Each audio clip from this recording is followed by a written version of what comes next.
2018లో మేము ఈ రాజ్యాంగ హక్కుల్ని కాపాడుకుందాం అనేటువంటి పిలుపులు ఇవ్వడం జరిగింది. మార్చ్ 8 ఇంటర్నేషనల్ ఉమెన్స్ డే సందర్భంగా మేము గతంలో కూడా 19లో కూడా ఈ పిలిపించాం. బీజేపీ ఆర్ఎస్ఎస్ కేంద్రంగా సాగుతున్నటువంటి ఈ భావజాలానికి వ్యతిరేకంగా పోరాడాలి, రాజ్యాంగ హక్కుల్ని కూడా వీళ్ళ అణచివేస్తున్నారు అని చెప్పి మా కరపత్రాల్లో రాసాం. అనేక సందర్భాల్లో ఆర్టికల్స్ రాసాం.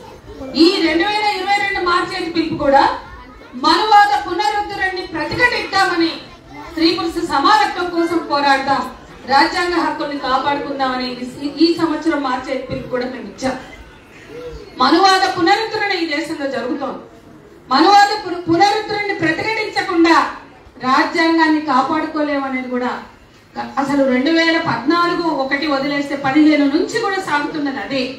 కానీ ఇవాళ ఈ రాష్ట్ర ముఖ్యమంత్రి కేసీఆర్ రాజ్యాంగాన్ని మార్చాలి అనడం వెనుక ఉన్న మతలబు తెలియంది కాదు. ఇన్ని రోజులు ఆర్ఎస్ఎస్ కేంద్రంగా సాగినటువంటి కుట్ర, ఆర్ఎస్ఎస్ మద్దతుతో బీజేపీ పాలకులు సాగిస్తున్న కుట్ర, దానికి ఇవాళ కేసీఆర్ తోడయ్యాడు అనేది వాస్తవం. ఇవాళ కేసీఆర్ పరిస్థితి ఏందో ప్రతి ఒక్కరు చెప్తున్నారు. మా దాసోజు లలిత నుంచి మొదలు పెడితే, మా రత్న నుంచి మొదలు పెడితే, నేను రాకముందు కూడా మా చెల్లెళ్ళు మాట్లాడుంటారు. ఖచ్చితంగా ఈ కేసీఆర్ రాజ్యాంగ పరిరక్షణ కాదు కదా, రాజ్యాంగబద్ధ పరిపాలన చేయడానికి సిద్ధంగా లేడు. ఆయన ఒక్కొక్క మోసాన్ని, ఆయన అక్రమాలని, అన్యాయాల్ని స్త్రీల పట్ల కానీ, దళితుల పట్ల కానీ, ఇక దళితులకు ఎట్లా మోసం చేసిండో ఎన్నోసార్లు మాట్లాడుకున్నాం. స్త్రీల పట్ల ఎట్లా ఉన్నాడో, ఎట్లా వ్యవహరించిండో ఎన్నోసార్లు మాట్లాడుకున్నాం. ఆయన మొదటి కేబినెట్ లోనే ఒక్క మహిళ కూడా లేకపోతే ధర్నా చేసి అరెస్ట్ అయినటువంటి సందర్భం మాది. మొట్టమొదటి ధర్నా ఈ రాష్ట్రంలో కేసీఆర్ పరిపాలన వ్యతిరేకంగా ఆయన ఒక్క మహిళ కూడా కేబినెట్ లో చోటు ఇవ్వని కారణంగా మొట్టమొదటి ధర్నా మేమే చేశాం. ఆ తర్వాత ఐ థింక్ 2015 అనుకుంటే అరుణజ్యోతి కూడా కరెక్ట్ చేయాలి, 15లోనో 16లోనో మొత్తం మహిళా సంఘాలన్నీ కలిసి ఒక్క మహిళ కూడా కేబినెట్ లో స్థానం ఇవ్వనందుకు అరుణజ్యోతి ఉంది, రత్న ఉంది, మేమందరం కూడా అన్ని మహిళా సంఘాల ఆధ్వర్యంలో చైతన్య మహిళా సంఘంతో సహా 2015-16లో పెద్ద ఎత్తున చేశాం. ఆ ఫోకస్ కనీసం మళ్ళీ తిరిగి రెండవ వచ్చే వరకు కూడా ఆయన పట్టించుకోలేదు. రెండవ ప్రభుత్వం వచ్చినాక కూడా ఒక సంవత్సరం మహిళలు లేరు. పక్క రాష్ట్రం 2018లో ఈయన ఎన్నికలు జరిపి నవంబర్లో ఈయన మొదటి సంవత్సరం వేసుకున్న కేబినెట్ లో మహిళలు లేరు. కానీ పక్క రాష్ట్రం 5 మహిళలు వచ్చే వరకు, అందులో ముఖ్య స్థానంలో మహిళలు హోంమంత్రిగా, ఉప ముఖ్యమంత్రులుగా వచ్చే వరకు ఇంకా ఆయన ఆ ఒత్తిడి తట్టుకోలేదు. మళ్ళీ అది కూడా ఆయన పట్టించుకోలేదు. కానీ ఈ రాష్ట్రానికి ఒక మహిళా గవర్నర్ వచ్చింది. ఆ మహిళా గవర్నర్ ఏ పార్టీ అయినా కావచ్చు, కానీ ఆమె the famous book Simone de Beauvoir రాసిన సెకండ్ సెక్స్ ని తమిళ్లో అనువాదం చేసింది. ఒక ఫెమినిస్ట్ నవల, ప్రపంచంలోనే తలమానికమైనటువంటి ఒక ప్రామాణికమైన నవల second sex, Simone de Beauvoir రాసినటువంటిది. ఆ రాడికల్ ఫెమినిస్ట్ రాసినటువంటి ఆ పుస్తకాన్ని తమిళ్లో అనువాదం చేసిన మహిళ మన రాష్ట్రానికి గవర్నర్ గా వచ్చింది. ఆమె ఖచ్చితంగా ప్రశ్నిస్తుందన్న భయంతో మాత్రమే ఆయన మొదటిసారిగా 2 మహిళలకి కేబినెట్ లో ఇచ్చాడు. ఇది ఆయన పరిస్థితి. ఇంకా చాలా విషయాలు ఉన్నాయి కానీ మనం అన్ని మాట్లాడుకునే సమయం లేదు. కాబట్టి కేసీఆర్ ఈ రోజు రాజ్యాంగాన్ని మార్చాలి అని సన్నాయి నొక్కులు ఎందుకు నొక్కుతున్నాడు, దాని వెనుక ఉన్న మతలబు ఏందో అందరికి తెలుసు. ఆయన ఉల్లంఘనలు, అణిచివేతలు, మోసాలు, కుట్రలు, అన్యాయాలు, ఈ రాష్ట్రంలో అన్ని వనరులని వాళ్ళు దోచేసుకుంటున్న విధానము నుంచి మొదలు పెడితే కార్పొరేట్లకి పట్టం కడుతూ ఇవాళ వనరులన్నీ దోచిపెడుతున్నటువంటి స్థితి వరకు కూడా ఇవాళ జనం నుంచి వచ్చే ప్రశ్నల్ని ఎదుర్కోవాలంటే ఆయనకి పరిపాలనలో కొత్త సౌలభ్యం కావాలి. అటువంటి వాటి కోసమే కేంద్రంలో మోడీ అన్న, ఇక్కడ కేసీఆర్ అన్న, అక్కడ అమిత్ షా అన్న, లేకపోతే కేసీఆర్ కేబినెట్ లో ఉన్నటువంటి చాలా మంది మాట్లాడుతున్నారు మార్చడంలో తప్పేంటి అని. ఇవన్నీ కూడా అందులో భాగమని మనం అర్థం చేసుకోవాలి. అక్కడ అంబానీలు, ఆదానీలు ఉంటే మన ప్రపంచంలోనే ధనవంతుడు ఆదాని ఎట్లయిపోతాడు మనకు తెలుసు. ఇవాళ ఈ మెగా కృష్ణారెడ్డి ఇంత సంపన్నుడు ఎట్లా అయిపోతాడో మనకు తెలుసు. ఇక్కడ మన తెలంగాణ అంబానీ, ఆదానీలు, రామేశ్వరరావులు, మెగా కృష్ణారెడ్డిలు. ఇటువంటి స్థితిలో వీళ్ళ పాలనలో ఇన్ని రకాల ఉల్లంఘనలు జరిగి వాళ్ళ ఇంత ధనవంతులు అవడానికి ఎన్ని రకాల ఎన్ని రకాల అక్రమాలు ఉన్నాయి. ఈ అక్రమాలను ప్రశ్నించకుండా ఇవాళ వాళ్ళకి రాజ్యాంగాన్ని సవరించుకోవాలి. చైతన్యవంతులైతున్న అణచివేతకు గురవుతున్న అసమానతకు గురవుతున్న వర్గాల నుంచి వచ్చే ప్రశ్నలు దళితులు, మహిళలు, మైనారిటీలు, ఈయనగడిత మైనారిటీల పట్ల అంత ద్వేషం వెలిబుచ్చకపోవచ్చు, కానీ దళితుల పట్ల ఎంత ఘోరంగా ఉన్నాడో మనం చూసాం, మహిళల పట్ల ఎంత ఘోరంగా ఉన్నాడో చూసాం. ఇది ఇవాళ రేపటికి కొనసాగేదే తప్ప ఈ దురపాలనలో ఈ అసమానత, అణిచివేత, ఈ దౌర్జన్యాలు, ఈ అక్రమ సంపాదనలు, ఈ అక్రమాలు కొనసాగేదే తప్ప ఇవి ఆగేవి కావు అనేది కూడా మనకు తెలుసు. కాబట్టి రేపటి కాలంలో ఈ చైతన్యం రేపటి రోజున వాళ్ళ చుట్టుముట్టకుండా వాళ్ళని వాళ్ళు కాపాడుకోవడానికి ఈ రాజ్యాంగ సవరణలు లేకపోతే మార్పు ప్రతిపాదనలు అనేది స్పష్టం. ఇక దేశంలో రాజ్యాంగ రద్దు అంటున్నారు బీజేపీ పాలకులు. ఈయన రాజ్యాంగ సవరణ అంటాడు, మార్చాలంటాడు, మార్చితే తప్పేందంటాడు. రాజ్యాంగాన్ని మార్చుకోవడం ఈ దేశంలో ఎవరికి కొత్తగా. చంద్రబాబు మాట్లాడి వెళ్ళింది అనేక సందర్భాల్లో. మందకృష్ణ గారు వికలాంగుల మీద పెట్టినప్పుడు ఫస్ట్ నేను కూడా స్పీకర్కి వెళ్ళినా. నేను చెప్పా, ఆ రోజు బాబాసాహెబ్ అంబేద్కర్ కులమత జాతి లింగ వివక్షలు అన్నప్పుడు ఆయన ఆ రోజు ప్రామాణికంగా వికలాంగుల్ని ఆయన దృష్టిలో పెట్టుకోకపోవచ్చు, కానీ ఆయన ఉంటే తప్పకుండా కులమత జాతి లింగతో పాటు వికలాంగులు పెట్టేవాడు.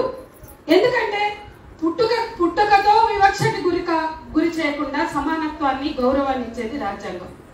పుట్టుకతో వికలాంగులు వివక్ష గురవుతున్నారు, అసమానత గురవుతున్నారు, దాని మీదే అనేక ఉద్యమం. ఆ సందర్భంగా కూడా అది ఒక సవరణ చేయాలని నేను మొదటిసారి మాట్లాడా. అంతకుముందు కూడా వికలాంగుల హక్కుల మీద మాట్లాడినప్పుడు కులమత జాతి లింగ వివక్షతో పాటు వికలాంగుల వివక్షను కూడా అందులో చేర్చాలి అని. అట్లానే ఇంకా ట్రాన్స్జెండర్ ఇష్యూస్ మన ముందుకు వచ్చాయి. ఈ చంద్రముఖి ఈమెన్ సిపిఎం వాళ్ళతో మాట్లాడి ఇవ్వండి అని మేము కోరాం, మహిళా జాబ్ తరఫున వెళ్ళి కోరాం.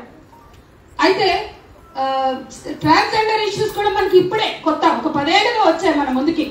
అప్పుడు ట్రాన్స్జెండర్లను కూడా ఉన్నావా అదే చెప్తున్నాం. ఆ రోజు మేము మీ మేనిఫెస్టోలో మహిళల హక్కులు, మహిళా ట్రాన్స్జెండర్ సంఘాల జాయింట్ యాక్షన్ కమిటీ మాది.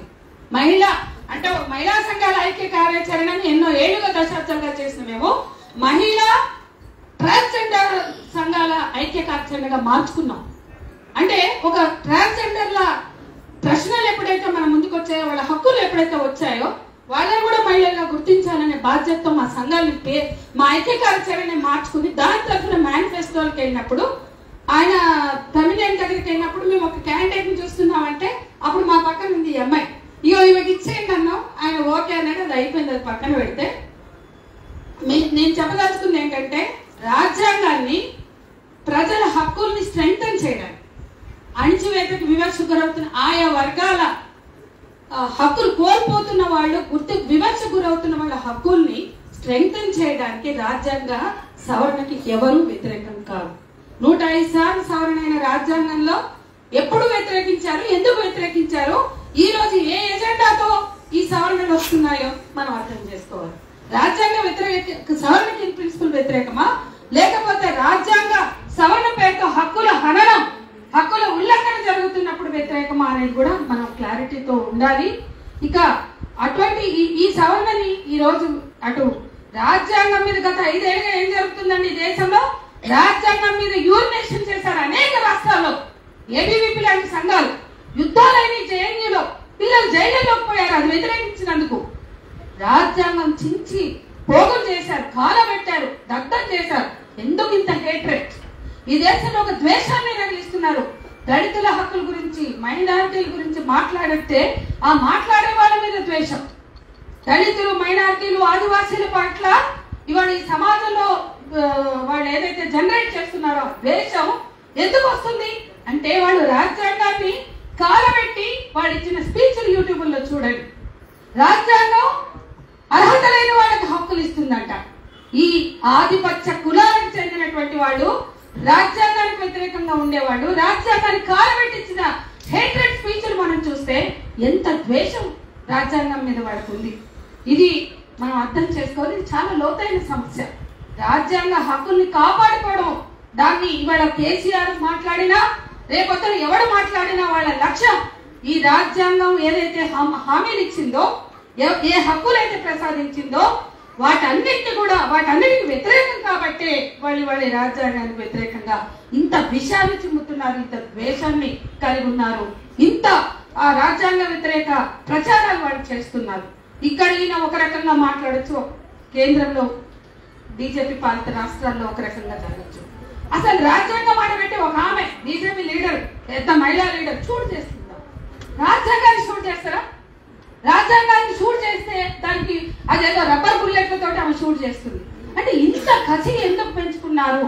ఇవాళ పొంచి ఉన్న ప్రమాదం ఏంటో మనం అర్థం చేసుకోవాలని చెప్తూ ఒకే అంశం నేను చెప్పి ముగిస్తా. ఏంటంటే ఈ దేశంలో అంబేద్కర్ ఇవాళ మందకృష్ణ గారు వర్గీకరణాన్ని నెత్తినెత్తుకుని అనేక అంశాలు ఎట్లయితే తను ఛాంపియన్ చేసినాడో మనందరికి తెలుసు. ఇతర ఇష్యూస్ అంబేద్కర్ భారతదేశంలో మొదటిసారిగా హిందూ కోడ్ బిల్ తెచ్చాడు.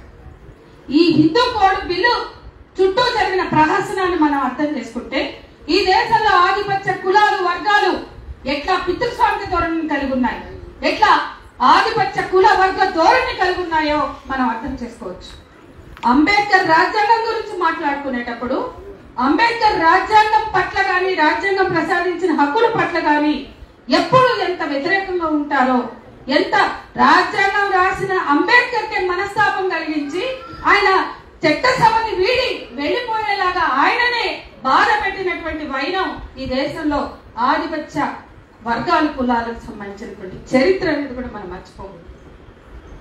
ఎప్పుడో మన ధర్మాన్ని కాల్ చేసిన 1925 నవంబర్లోనే మన ధర్మాన్ని తగలబెట్టినాడు. తగలబెట్టాల్సింది మన ధర్మాన్ని, రాజ్యాంగాన్ని కాదు.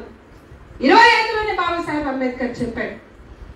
ఆ రాజ్యాంగాన్ని రాయడం వెనుక ఆయన ఎన్ని సంవత్సరాల అదంతా ఇప్పుడు చెప్పినా అది సందర్భం కాదు. మనం అందరం కూడా తెలియని వాళ్ళని తెలుసుకుందాం, తెలిసిన వాళ్ళని చెప్పుకుందాం. అసలు ఆ రాజ్యాంగ రూపకల్పన వెనుక ఎంత శ్రమ ఉంది, ఎంత అవమానాలు ఉన్నాయి, ఎంత తపన ఉంది, ఎంత ఆవేదన ఉంది. ఇవాళ ప్రపంచంలోనే సిగ్గుపడాలి భారత పాలకులు, తెలంగాణ పాలకులు. ప్రపంచంలోనే ఇవాళ భారత రాజ్యాంగానికి ఉన్న గౌరవం ఎంత ఉన్నతంగా చూస్తున్నారు, ఎంత సమున్నతంగా చూస్తున్నారు. ఎన్ని యూనివర్సిటీలో ఇవాళ అంబేద్కర్ ఫోటోలు పెట్టి ఆయనని హానర్ చేస్తున్నారు. ఎన్ని ప్రపంచ దేశాల్లో ఇవాళ అంబేద్కర్ ని ఒక అతిపెద్ద ప్రజాస్వామిక దేశంలో ఈ దేశంలో ఇప్పుడు ఉన్నదా లేదా పక్కన పెడితే దీనికి ప్రామాణికత ఏర్పరిచినటువంటి రాజ్యాంగ రూపశిల్పిగా గౌరవిస్తున్నారో మనం అర్థం చేసుకోవాలి. అటువంటి అంబేద్కర్ 25 నుంచి కూడా ఈ దేశంలో ప్రజలకు హక్కులు కావాలంటే అడ్డంగా ఉన్నది, ఆటంకంగా ఉన్నది మనుధర్మం అని, మనుధర్మాన్ని అంతగా ఎక్స్పోజ్ చేస్తున్నటువంటి వ్యక్తి ఆఖరికి రాజ్యాంగ హక్కులు అందరికీ దక్కాలి అంటే, సగభాగమైన మహిళలకి దక్కాలంటే అసలు ముందు చదువుకున్న మహిళలకి, సవర్ణ మహిళలకు కూడా హక్కులు లేవు. అంటే ఈ దేశంలో సగభాగమైన మహిళలు సవర్ణ మహిళలతో సహా హక్కులు లేని స్థితి, మనుధర్మ భావజాలం ఎంత దౌర్భాగ్య స్థితిని కల్పించిందో ఆయన చాలా అద్భుతంగా హిందూ కోడ్ బిల్లులో మాట్లాడాడు.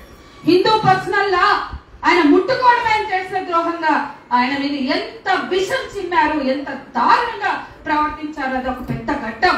నేను బ్రీఫ్ గా చెప్పి ఇవాళ రాజ్యాంగానికి అంబేద్కర్ జరిగిన అవమానాన్ని మనం అర్థం చేసుకోవాల్సిన అవసరాన్ని ప్రస్తావిస్తాను. నేను అనేక సందర్భాల్లో మా మహాసభల్లో హిందూ కోడ్ బిల్లు గురించి 91 నుంచి ఇప్పటి వరకు కూడా 2018 కొత్తగూడెంలో జరిగిన మహాసభ వరకు నేను ప్రతి మహాసభ ప్రసంగంలో కూడా హిందూ కోడ్ బిల్లు అంబేద్కర్ చేసినటువంటి ప్రతిపాదన ఈ దేశంలో పితృస్వామిక పాలక వర్గాలు ఎట్లా, ఆధిపత్య కుల వర్గాలు ఎట్లా కాలకన్నా ఎట్లా అణచివేశాయో అనేక సందర్భాల్లో మాట్లాడాను. ఇప్పుడు కూడా అది మీకు ముందుకు ఎందుకు ప్రస్తావిస్తున్నానంటే ఒక సవర్ణ మహిళలకు సంబంధించిన కనీసం అందులో ఏమున్నాయి హిందూ కోడ్లో? వివాహం, విడాకులు, దత్తత, గార్డియన్షిప్, అంతకుమించి ఏం లేదు. వివాహం, విడాకులు, దత్తత, ఈ అంశాలు ఇవి దాదాపు ఆస్తి హక్కు. ఆస్తి ఉన్నది సవర్ణ కులాలకు సంబంధించిన వాళ్ళకే, అతి కొద్ది మందికే ఉండొచ్చు. ఎవరికి ఉంది ఎవరికి లేదు పక్కన పెడితే ఆస్తి వివాహ స్వేచ్ఛ, విడాకుల స్వేచ్ఛ, ఆస్తిలో సమాన హక్కులు పొందే స్వేచ్ఛ, దత్తతకు సంబంధించిన స్వేచ్ఛ, వీటి గురించి ఆయన ప్రస్తావిస్తూ సవరణలు పెట్టాడు. ఆయన జవహర్లాల్ నెహ్రూను ఒప్పించుకుని హిందూ కోడ్ బిల్లు పెడతానన్నాడు, ఆయన కన్సెన్సస్ ఇస్తానన్నాడు. అంత పెద్ద పెద్ద చర్చలు జరిగినాయి. ఆయన మ్యాండేటరీ ఇచ్చాడు కాంగ్రెస్ వాళ్ళకి.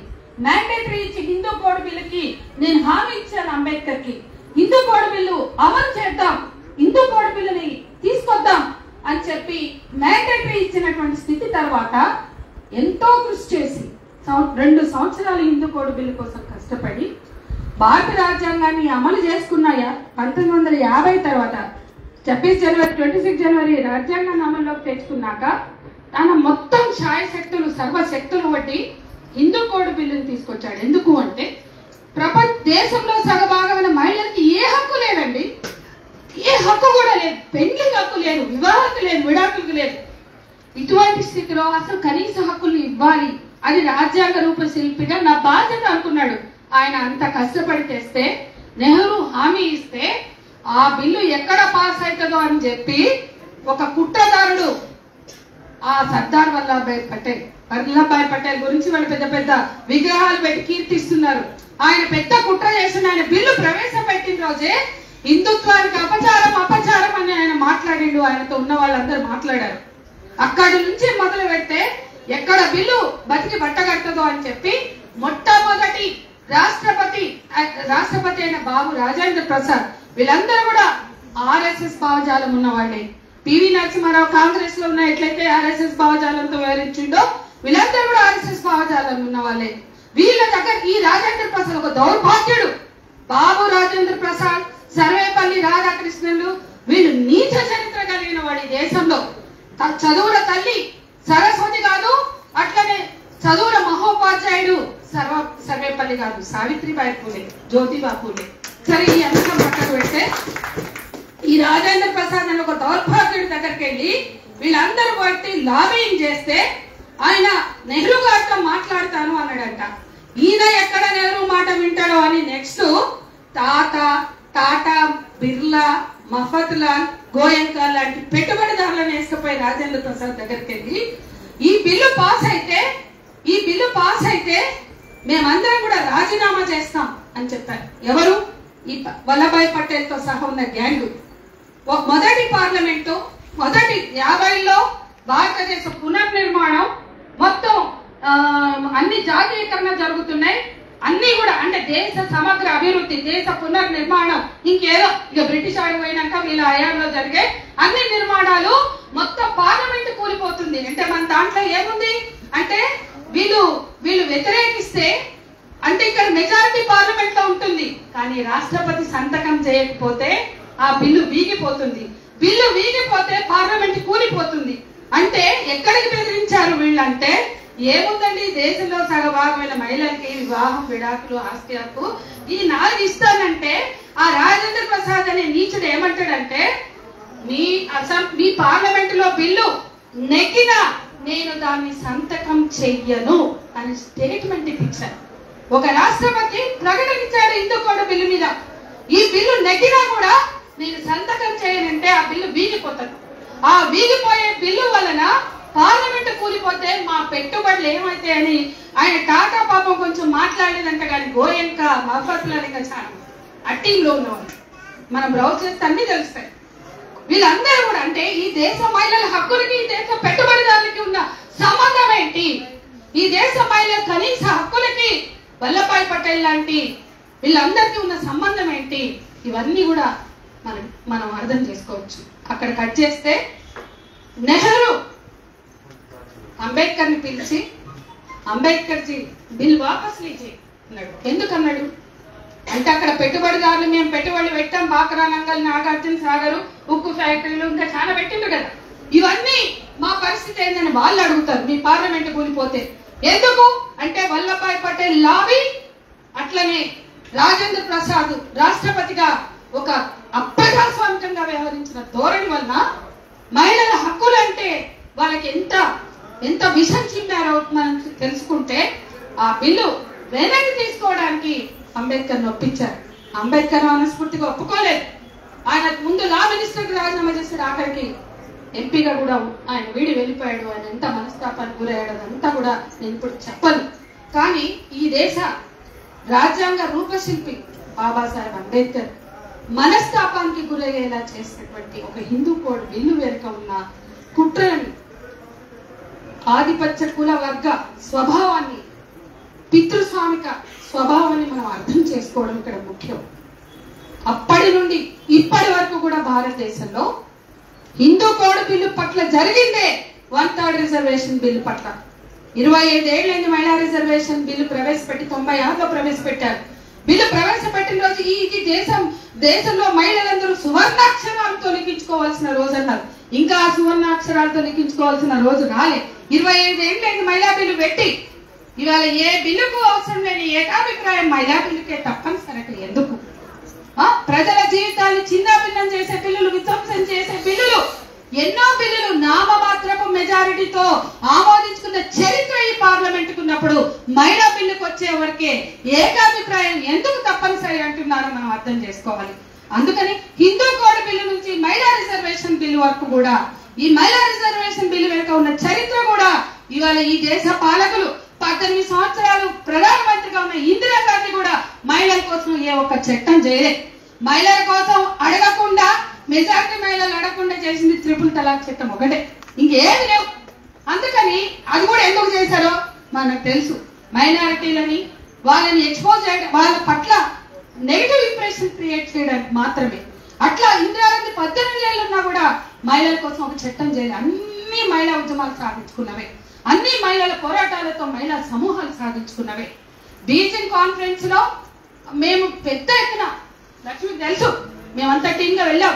Madhavarao Scindia headed by women team, మహిళా టీమ్ కి మాధవరావు సింధియా నాయకత్వంలో వస్తాడు. అడుగడుగు దండం పెట్టి తల్లులారా 190 దేశాలు వచ్చినాయి, మీరు ఎందుకు ఎగ్జాక్ట్ ఇస్తారు, మీకు ఏం కావాలో చెప్పండి అంటే, మీరు ఇక్కడ సమభాగస్వామ్యంలో మహిళలకు నిర్ణయాధికారంలో సమభాగస్వామ్యం డిక్లరేషన్ ఉంది, మీరేం చేస్తున్నారు, ఏం చేశారు, ఇవన్నీ కూడా మాట్లాడడం, అడుగడుగునా తేల్చుకుందాం. ఆయన మాకు పోస్ట్ బీజింగ్ కాన్ఫరెన్స్ పెట్టి ఇవన్నీ ఇస్తా అన్నాడు. అందులో భాగమే అన్ని రకాల హింసల నిర్మూలన, అంటే డొమెస్టిక్ వైలెన్స్ యాక్ట్, అందులో భాగమే లైంగిక వేధింపుల నిరోధక చట్టం, ఆ 2 బిల్లులు, దాంతో పాటు మహిళా రిజర్వేషన్ బిల్లు 3. 95లో పోస్ట్ బీజింగ్ కాన్ఫరెన్స్ జరిగింది, మేమంతా వెళ్ళాం, లక్ష్మికి తెలుసు. అక్కడ జరిగిన ఎక్సైజ్ ఫలితంగానే ఈ 3 బిల్లులు పెట్టారు. 2005లో మహిళా బిల్లు బయట, కుటుంబ హింస బిల్లు వచ్చింది. 2013లో లైంగిక వేధింపులతో వచ్చింది.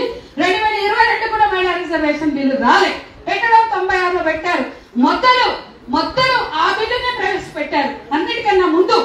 కానీ ఎందుకంటే డొమెస్టిక్ వైలెన్స్ 2002లో పెట్టారు, 2006లో వచ్చింది. 96లో రిజర్వేషన్ బిల్లు పెట్టారు. 25 ఏళ్ళైనా ఆ బిల్లుకి ఇంకా మోక్షం కలగలేదు. ఆ రోజు చేసిన యుద్ధాలు ఇప్పటికి ఎన్నిసార్లు చెలో పార్లమెంట్ అన్నాం. మేము ఒకటే అడుగుతున్నాం, ఓబీసీ మైనార్టీ సవరణతో మహిళా బిల్లుని ఆమోదించాలని మేము అడుగుతున్నాం. అందుకే మిత్రులారా, ఫ్రెండ్స్, చెల్లెలు, అక్కలు, ఒకటే, ఈ దేశంలో ఓబీసీల వర్గీకరణ మండల్ కమిషన్ అంటే వీపీసీ గవర్నమెంట్ కూలిపోతుంది. ఓబీసీలకు హక్కులు అంటే మెజారిటీ ఓబీసీ. మా మందకృష్ణ, మా అందరి సోదరుడు, ఎస్సీ వర్గీకరణ అంటే అది సాగదు. మహిళా రిజర్వేషన్ బిల్లు అందరూ ఒప్పుకుంటారండి. ఒక దశలో మహిళా మొత్తం దేశ రాజకీయ పొలిటికల్ కూటమిని నిర్ణయించింది, రాజకీయ కూటమిని నిర్మించింది మహిళలే. సోనియా గాంధీ, సుష్మా స్వరాజ్, మాయావతి, మమతా బెనర్జీ, జయలలిత, రబ్రీదేవి, ఈ ఆరుగురే మహిళా కూటమి, రాజకీయ కూటమి నిర్ణయించినారు ఒక దశలో. అప్పుడు కాంగ్రెస్ యూఎన్డీ గవర్నమెంట్ వచ్చింది. కానీ అప్పుడు కూడా యూపీఏ గవర్నమెంట్ వచ్చింది. యూపీఏ గవర్నమెంట్ వచ్చినప్పుడు రాలే, వాళ్ళు చేయాలని మేము ఇస్తామని ఎన్డీఏ గవర్నమెంట్ వచ్చింది. వీళ్ళ హయాంలో కూడా రాలే. అంటే అందరికీ అంగీకారం, కానీ మహిళా బిల్లు రాదు. అట్లానే ఈరోజు ఎస్సీల వర్గీకరణ అంటే ఏకాభిప్రాయం కుదరదు, ఓబీసీల హక్కులు అంటే ఏకాభిప్రాయం కుదరదు. ఇంకా ఓబీసీలు, జనగణన అదొక పెద్ద ఇష్యూ. ఇప్పుడు నేను దాంట్లో పోను. అంటే ఈ దేశంలో అణిచివేతకి, వివక్షకి, అసమానతకి గురైన వర్గాల హక్కులు అంటే అక్కడ అనేక ఆటంకాలు కనిపిస్తాయి.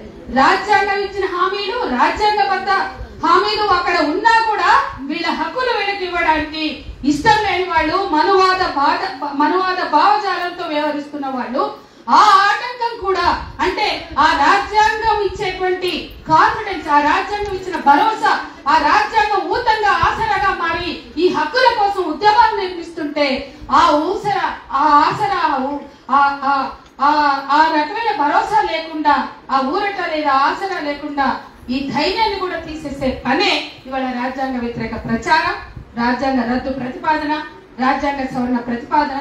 అందుకని ఈ రోజు రాజ్యాంగ హక్కులను రక్షించుకోవడం అంటే వివక్షకి అణచివేతకి అసమానత గురవుతున్నటువంటి వర్గాలు, కులాలు, జాతులు, సగభాగమైన స్త్రీల హక్కుల రక్షణ కోసం పోరాడమని చెప్తూ కృతజ్ఞతలు.